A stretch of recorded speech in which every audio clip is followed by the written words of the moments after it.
बबुआ भुलाइल बाटा कवने दुनियादारी में, माई बाप छोड़ के बसेला ससुरारी में। बबुआ भुलाइल बाटा कवने दुनियादारी में, माई बाप छोड़ के बसेला ससुरारी में। 9 महीना माई गर्भ में ढोवली, काली माई बाबा धामे माथवा नवावली। 9 महीना माई गर्भ में ढोवली, काली माई बाबा धामे नाथवा नवावली।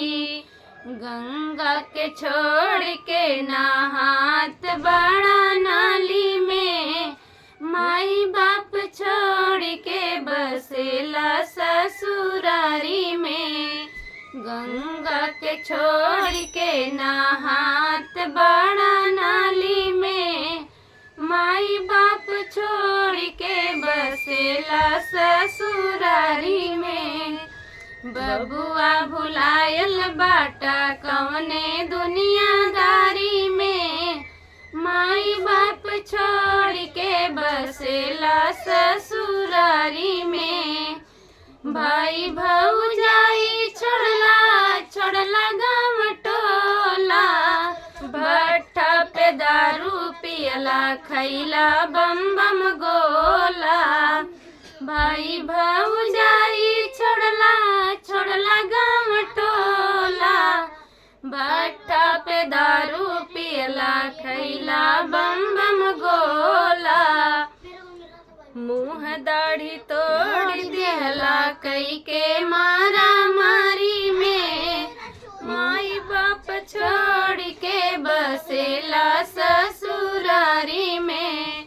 मुँह दाढ़ी तोड़ दिहला लइके मारा मारी में, माई बाप छोड़ के बसेला ससुरारी में। बबुआ भुलाइल बाटा कवने दुनियादारी में, माई बाप छोड़ के बसेला ससुरारी में। बाप के कमाई सारी माटी में मिलावेला, साली के नाम से एटीएम खोलावेला। बाप के कमाई सगरी माटी में मिलावेला, साली के नाम पे एटीएम खोलावेला।